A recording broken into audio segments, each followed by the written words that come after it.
Coming up this Saturday on Beyond the Vibe, having sold over 50 million records, I'm joined by Suzi Quatro. I make musicians want to hit me when I tell them this. My first bass at 14, I said to my dad, musician, we have everything in the house, 2 pianos, accordion, violin. Dad, I'm playing bass in this new band, do you have one? He said, sure. And he gave me a 1957 Fender Precision. I mean, that's not bad to start with, is it? No, that's not bad.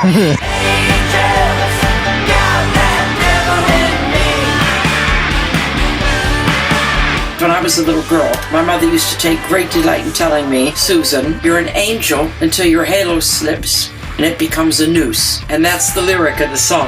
And I do believe my mother plucked that out of my book and said, here's the lyrics for this song, don't forget me. I'm impressed with the amount of glasses in the background there. Oh, that's nothing. I've got 750 in this room. From Ray-Ban, from 1940 up to the present day. My husband did the collection for me, so it's. And then sometimes I go out and I think, oh my God, I didn't bring any glasses. That's the way, isn't it? That's the way. So I'm here today with Suzi Quatro. Thanks for taking the time to chat with me. My pleasure. Of course, you're originally from Detroit. So what was it like growing up for you, and kind of what first attracted you to music? Oh, there's a big question. Really, nothing is ever short with me, except for me. I'm short. I was from a big family, 5 kids, and a musical family. It must be said, my father played music all his life. He was a semi-pro musician. And it started, I'm going to short tell this now, 5 and a half, seeing Elvis Presley on TV for the first time, and realizing at 5 and a half years old that I was going to do what he did. Light bulb moment. It's amazing that young, but it went boing. Then I started playing bongos. Then I started classical piano training. Then I did percussion. I was in the school orchestra, so I read and write percussion and piano and play. And then at 14, again, TV, saw the Beatles. And me and one of my 3 sisters, decided that we should start an all-girl band. Yay. So I was 14 and around the phones with everybody, and everybody chose an instrument, and I didn't speak up quick enough. And so I was told that I was going to be playing bass. So that was another light bulb moment of my life. My dad gave me, and I make musicians want to hit me when I tell them this. They actually want to beat me up and leave me in the gutter.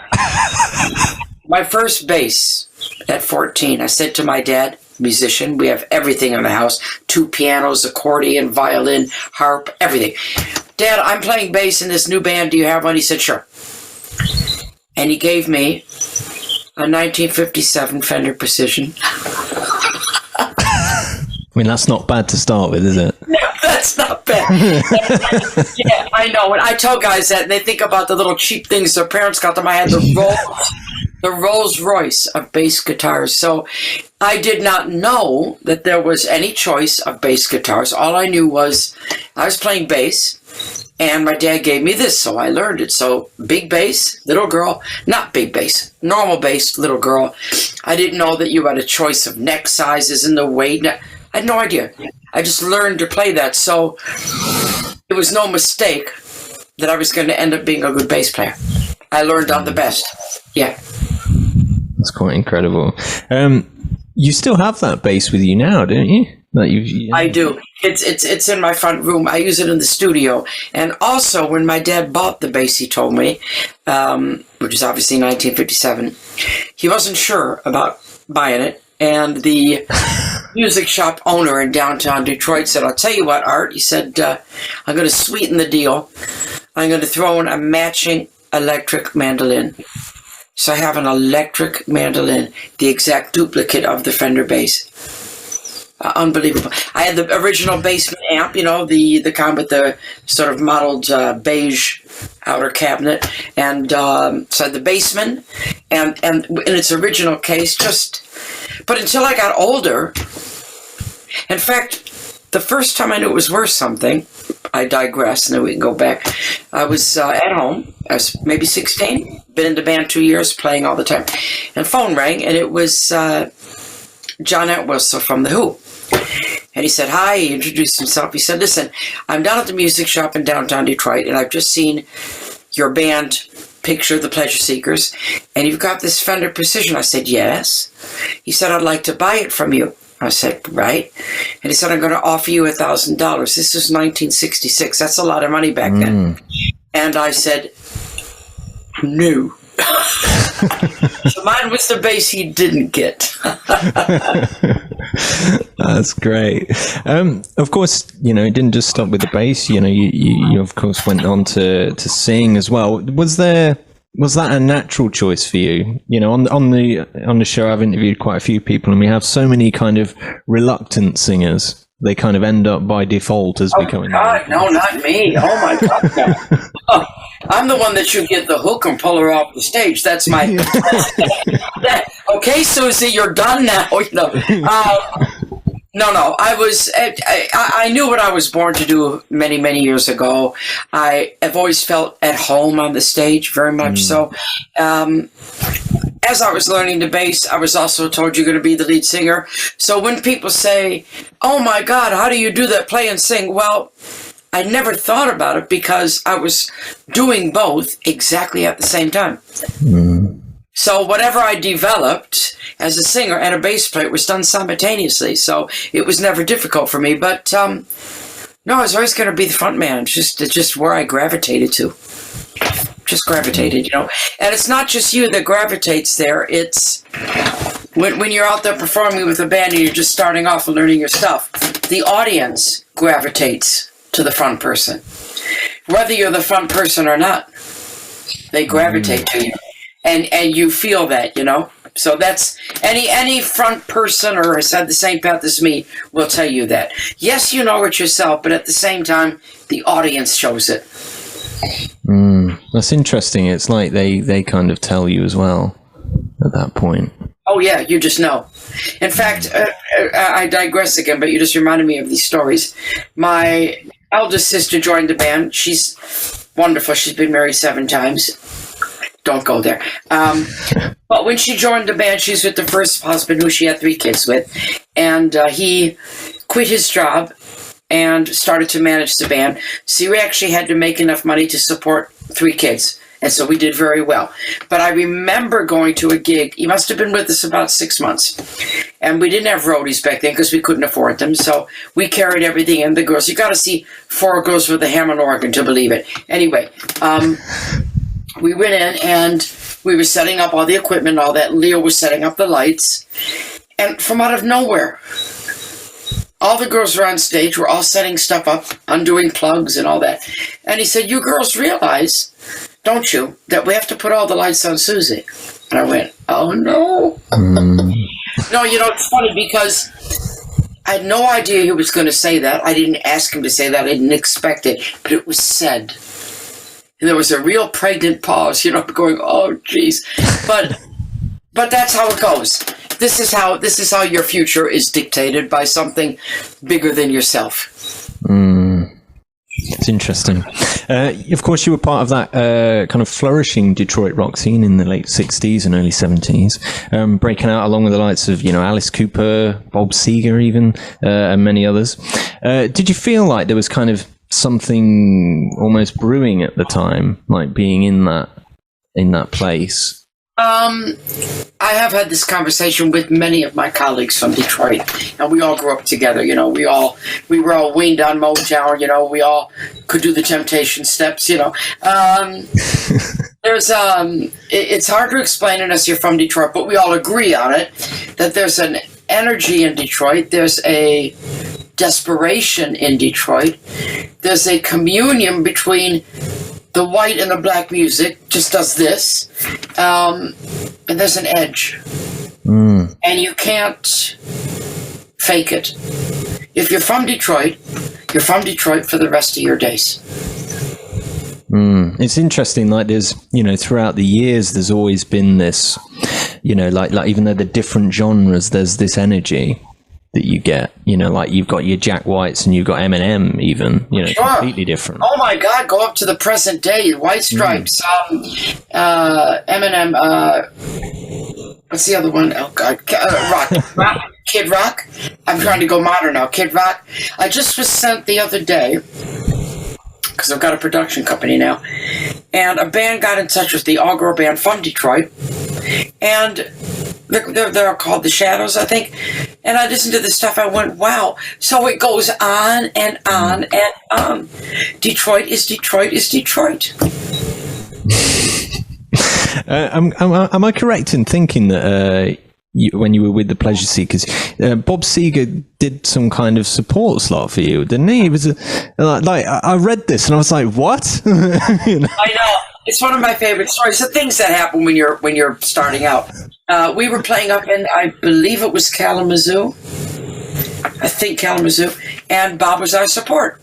The Pleasure Seekers, we had our own little following, all-girl band. Yeah. And this, we set up the equipment and all that, and then Bob came in, and he just walks up to the stage. He had his acoustic guitar and a little keyboard set up by himself, and he did a set of original material for an audience that was there to see a rock and roll show. And I remember watching him, and I went, and he was older, a little bit older than the rest of us, which was unusual that he hadn't made it already, but he was like maybe 3 or 4 years older, and so that stuck out. And I watched him from the side, and I went, wow, this guy's got something. Yeah, original stuff. Yeah. What a chance. Back to that thing again, doesn't it, of, the audience knows, like, who the star is, who's the main. You feel it. No, you just feel it. I was told by, I told a funny story. This was by the guy that directed me in Annie Get Your Gun in 1986. I was in the West End. Big show to do, big show. Ethel Merman's Footsteps, excuse me. Anyway, we got talking, and he said, I always remember the first time I saw you on Top of the Pops, which is the big, like, American bandstand in England, okay? And they play all the hits. And he said, we were all in this big canteen, bunch of us guys, and we were yap, watching Top of the Pops in the background. A lot of noise, having food and drinks and all that. And you came on. And he said the entire canteen went quiet that you could hear a pin drop. A pin drop. From volume to quiet, we watched. Your song was over, and we started talking. That's a good way to explain it, isn't it? Yeah. He said we had to watch you. So strange. So, and I've had this conversation with many other artists who have been in the same place as me in their career, and we've talked about it. And I said, I've asked a question. I said, were you always aware that you had something? I can't even tell you what that is. And they all said, yeah. You kind of know it. And I remember being about 8 and doing one of the family shows, and my brother was marvelous. When he played the piano, you cried. He was that good. And everybody would either do a song or play the piano or do a sketch with one of the other sisters. We all had something to do. And it was a family show. And I remember when I got up to do my bit, it was a sketch. I think I did Hit the Road Jack. That's it. And I remember that everybody went silent again, and they watched me. And I remember my little 8-year-old brain saying, oh, I can hold an audience. Not knowing why I could hold it, just realizing deep down that I had that natural ability to make people want to watch. So that goes into your little young psyche. And then as you're growing up in the business, you're doing what you do, you quite naturally develop that as part of your arsenal. It's interesting. Now I'm a photographer myself. So of course you have that that really iconic shot of you. I believe it's on one of your books as well, where, you know, it's what I'd call like the Suzi Quatro look. Obviously, you've got the leather jumpsuit theme, and I've got my leather on today in kind of tribute. The one time where it's relevant. Was this kind of a thing that was always planned for you? Like, you know, I'm going to kind of go down this road. I'm going to go for this look, do this kind of thing. Because it's kind of become your thing now, as I say. Yeah, sure. It's nothing is planned as such. Nothing is written in stone. But I was always aware. I was just talking about this earlier today. I knew quite young, especially when I started the band with my sister. Actually, she started the band and I was brought into it. That I wasn't like anybody else, and I can't tell you why I wasn't. I just knew it. So consequently, I didn't model myself on anybody. I just stuck to being whatever that thing was that I thought was me. I loved Elvis, you know. I liked his leather, so I took on leather quite early on. I saw the bass players, I liked the way they moved, this, that, but I knew that I couldn't see any other person out there that I thought, that's me. Didn't have it. So all the time you're developing. Mickey Most saw the band I was in called Cradle, and I was at the back.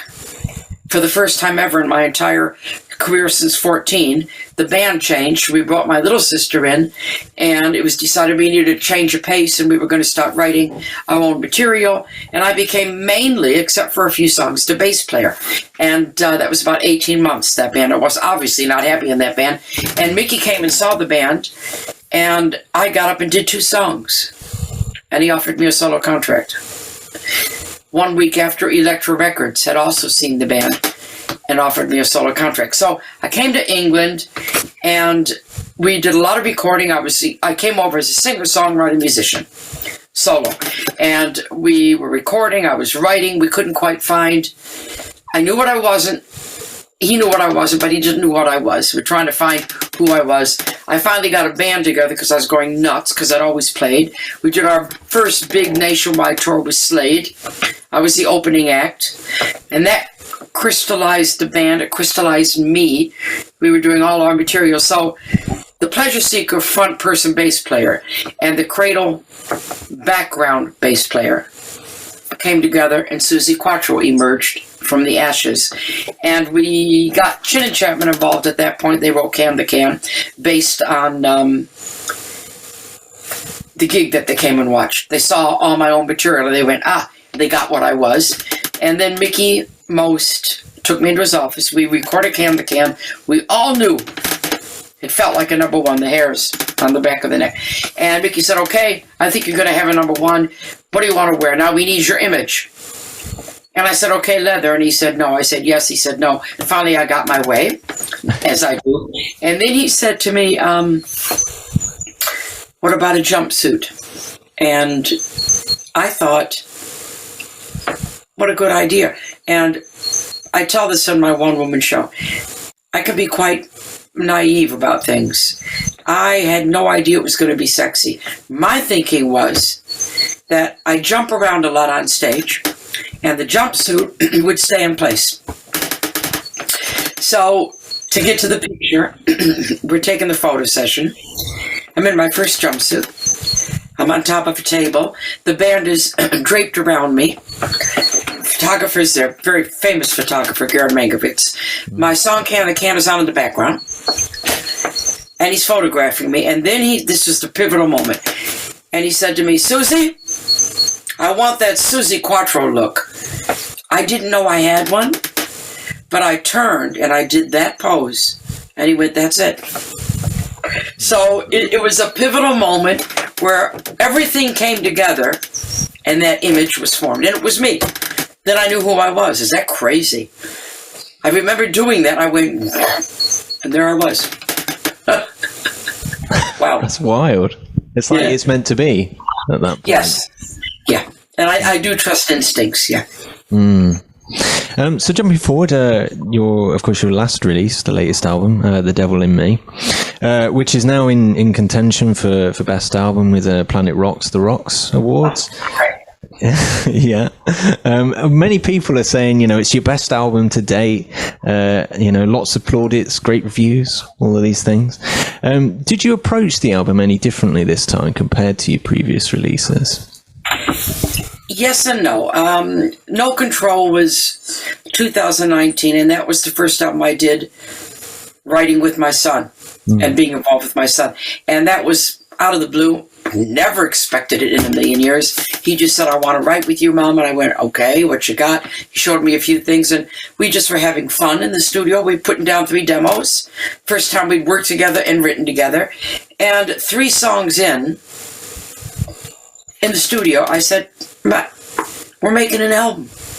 And the engineer and my son said, I know. All of a sudden it was serious. So we made the first album that did brilliantly. It charted. Everybody loved it. And then they took up the option for the next album.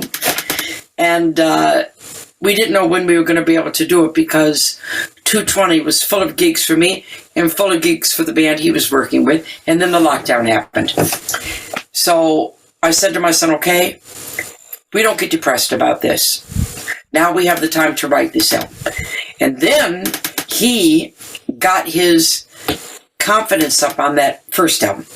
So then he said to me, Mom, you have to trust me on this album. I wouldn't. What do you mean? He said, trust me. I know what this album should be. And half of me was wanted to hit him, or send him to the room. And the other half was going, he's very sure of himself. Very sure of himself. So, although I didn't let him take over, I let him lead the way, and that's what he did. What he did was, having soaked up Suzi Quatro since as far back as he could remember, he was at lots of gigs. We even went on the road with us. And he's a fine guitar player, fine writer, very talented guy, and a very good producer. And it's in his DNA. Suzi Quatro's in his DNA. So what he wanted to do was take me back to that original feeling of when I went, oh wow, we're Candy Shop. And all the critics have said, without sounding old-fashioned, he's recaptured that energy level, that wonderment, What he did was, he made me see me again, brand new. And I don't know how he did it. I don't want to know. Somehow I saw myself through his eyes as if I was just beginning. And that was exciting, So we made a great album. And we're now working on the next one. We found a really good way to work together. Really, really works. And like I said, I've never had such critics in my life. Never. Is that kind of that dynamic of working with your son? Obviously, you've worked with your family before, but, a son is, I don't know whether is it different? Does it feel different? Well, luckily for me, a lot of people ask me that. Luckily for me, I was brought up in a very musical family. And so therefore I'm used to working with family. Then I came to England and I formed a band and I married my guitar player, family. So for me, it's not a strange jump. For my son, he had to adjust. He found blurred lines. I didn't. What he had to get used to was the fact that when I'm working, relationships don't come into the picture. They just don't. I'm working. I don't care who you are. I'm working. And it's like that. So he had to adjust to that. He's fine with it now. We found a good way to work together. Obviously you sometimes have artistic arguments, but if you didn't have those, then something's wrong. Because everybody has to question things sometimes, Yeah, you can't agree on everything. It wouldn't be the same. You spoke about how, your son had the moment where it was kind of the, I'm with, you more professionally now, you've kind of flicked that switch. And he kind of had the, I'm with Suzi Quatro. Did you ever have kind of a similar moment yourself, like earlier in your career, maybe, working with another musician, having the, oh, it's this person now? No. No? Terrible. No. I've always been a bit in awe. No, whoever I've met, I've just kind of,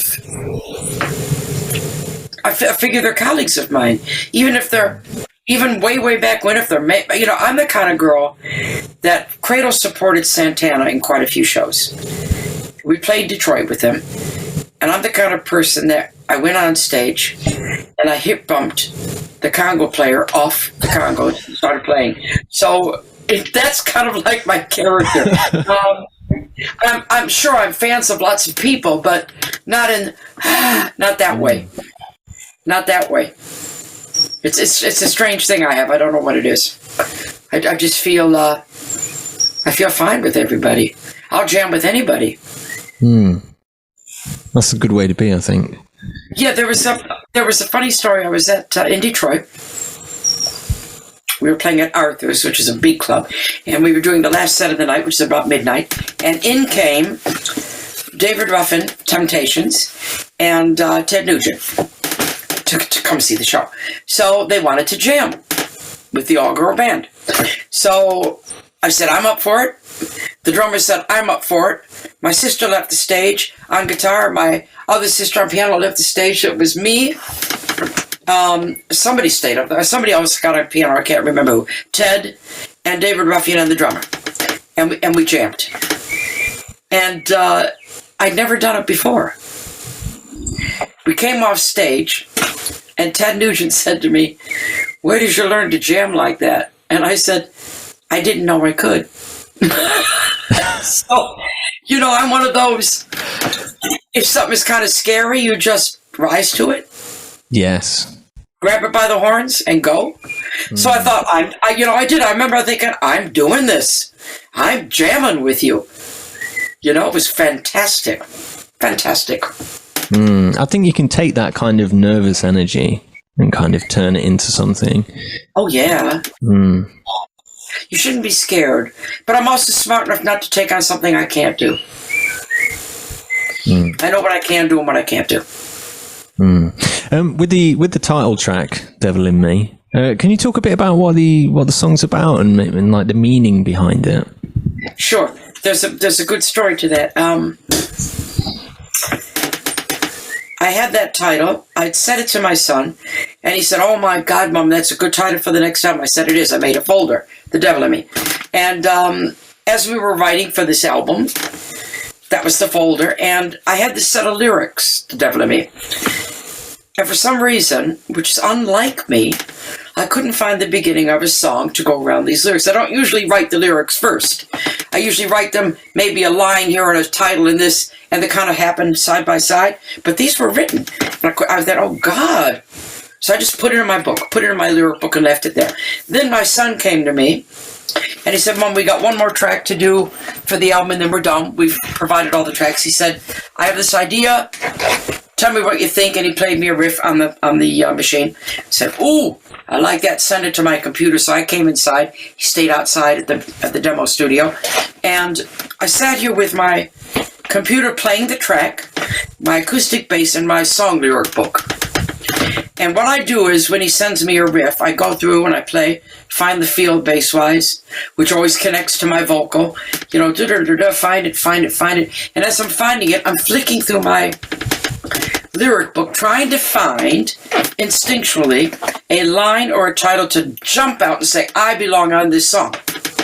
Flicking through, playing, waiting for it to happen. The lyric for The Devil in Me fell out of my book, and it landed face up on my keyboard.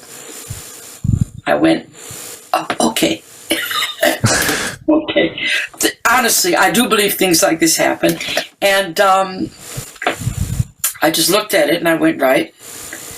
And I started to look at the lyrics, play it with the song and sing it, and it literally fell out of my mouth as it should be.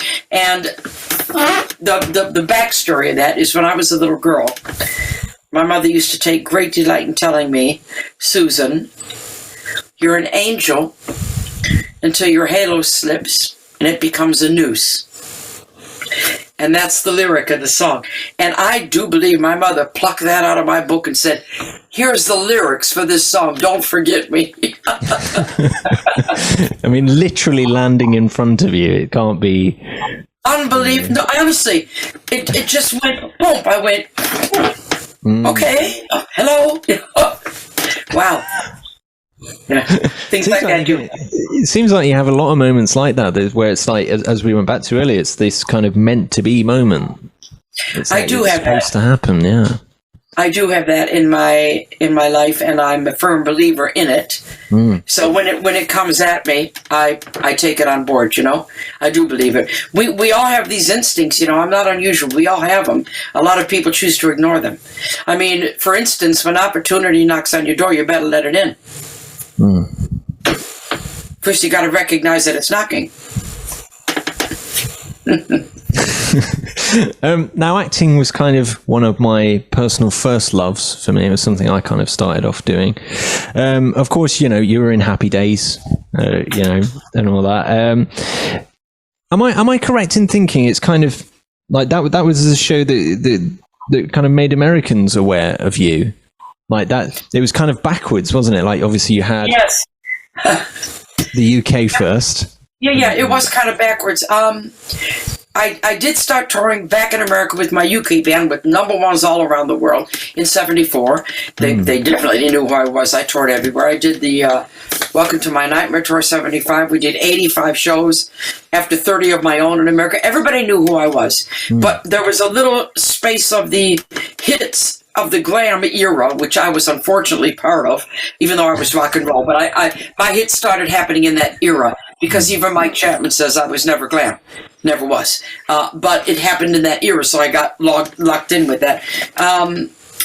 A lot of that little area, the singles weren't hitting in America. My albums were doing better than singles. People knew who I was, definitely. I did a lot of tours there.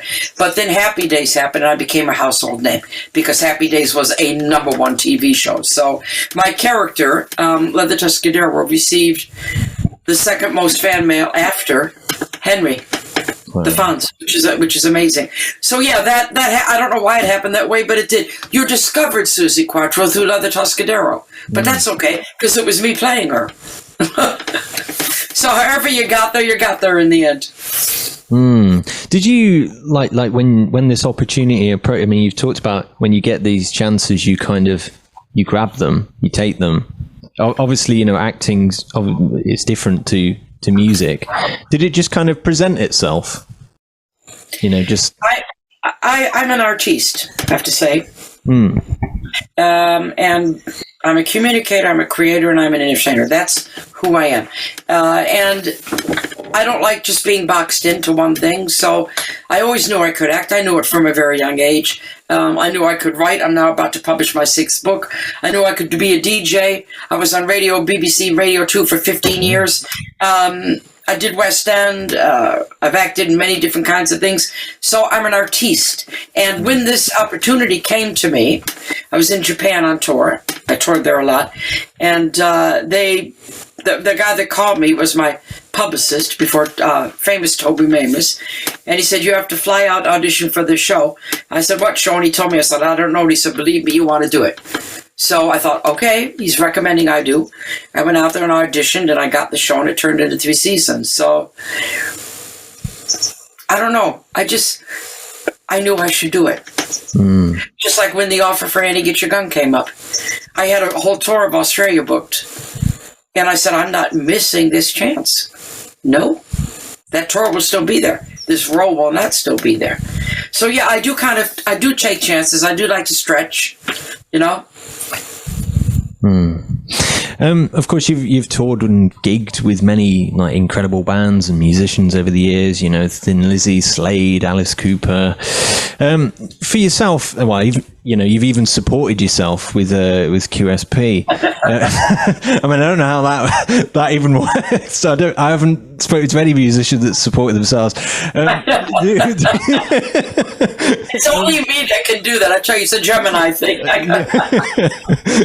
Do you have I know it's such an incredible career, but do you have any highlights that really stick out to you as when you look back now, you think, oh yeah, that was a good one. It's hard to pick out after I've been in the business 58 years now. It's always kind of like the first of everything, like the first number one, that's amazing. Your first acting job, amazing. Your first musical, amazing. I remember turning 50, and I played the biggest outdoor venue in Germany called the Velbuna to 22,000 people for my birthday. That was pretty amazing. My documentary coming out in 2019, wow. But I think getting the honorary Doctor of Music at Cambridge University in 2016, dressed in the cap and gown, that's hard to beat. I'm officially Dr. Quatro. That's very cool. Amazing.